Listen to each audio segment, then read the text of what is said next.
This is St Dunstan's Church in the east, which is one of the few remaining ruins from the Blitz. The church has now been converted to gardens. Many towns and cities in the UK were bombed during the war, and London was particularly badly affected, with 1.2 million houses being destroyed in London alone.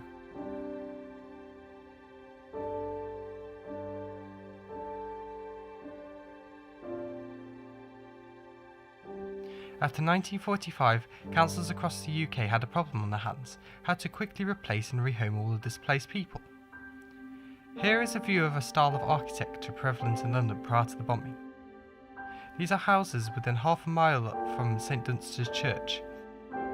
The quiet serenity of these Regency houses couldn't be more different from what followed.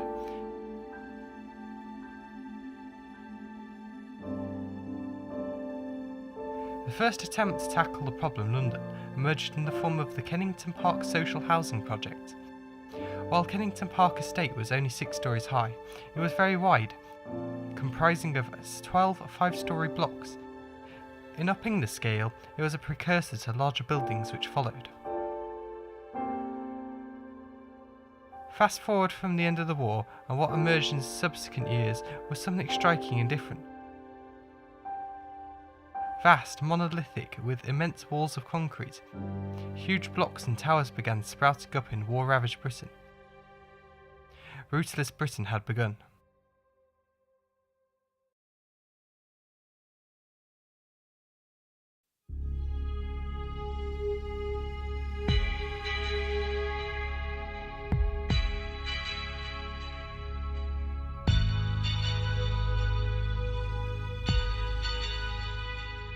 A classic example of brutalist building in London is Trellick Tower.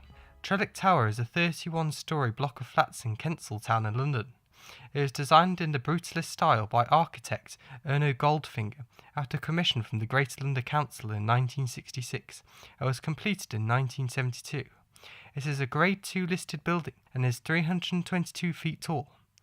The building contains 217 flats, most of which are still social housing.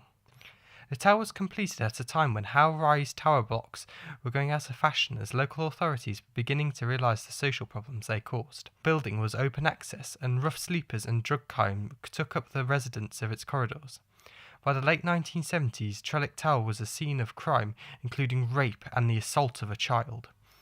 It had a reputation for antisocial behaviour, and many tenants resisted a transfer there.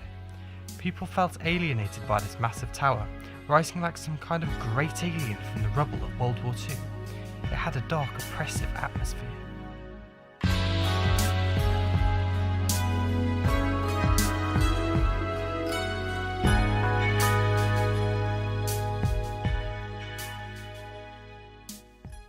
So, how did some brutalist buildings lead to social problems?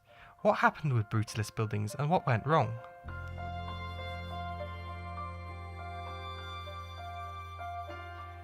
A happier story of brutalist architecture is that of the Barbican Estate.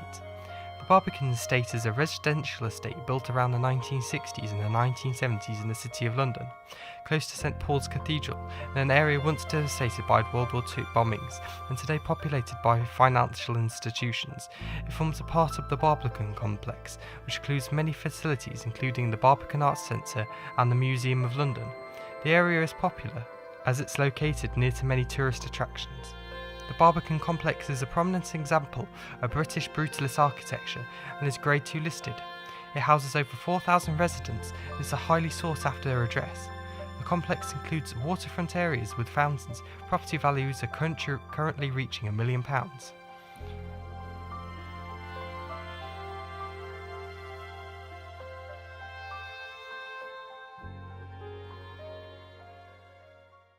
A further more successful project involved brutalist architecture was the Alexandra Road Estate in London. The Alexandra Road Estate had striking terraces decorated with plants, and the houses had their own individual gardens, divided by large concrete barriers. The housing was shaped to deaden the noise from the local railway.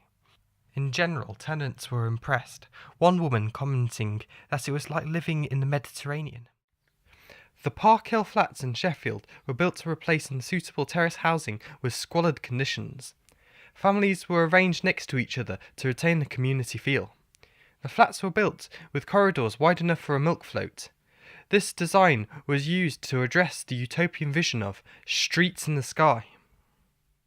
There have been many critics of brutalist and modern architecture, including Prince Charles, whose comments famously included: Facing the fine town hall and art gallery, this was built. It's the central library. But how could you tell? It looks like a place where books are incinerated, not kept. Layout.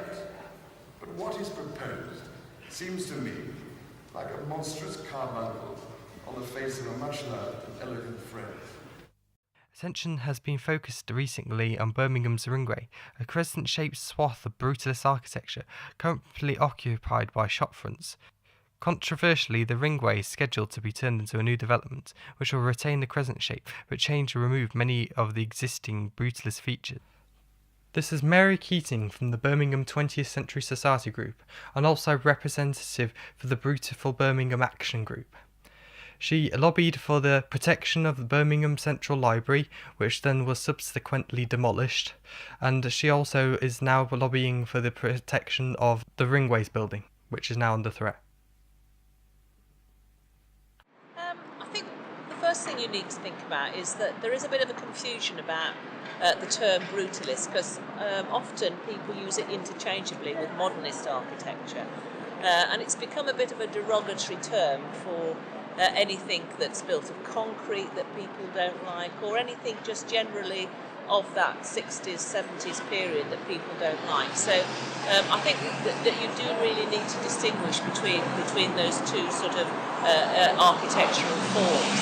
One of the things that we're doing, not just Beautiful Birmingham, but the Civic Society, Birmingham Modernists, 20th Century Society, is that we're actually in the process of putting a funding application into the Heritage Lottery Fund to actually fund a project to audit the Birmingham city centre for that post-war period between the end of the war in 1975, to actually assess what is left that is the best of this period, and that assessment will be done by an expert panel. It won't be done by me saying, well, I like that or I don't like that.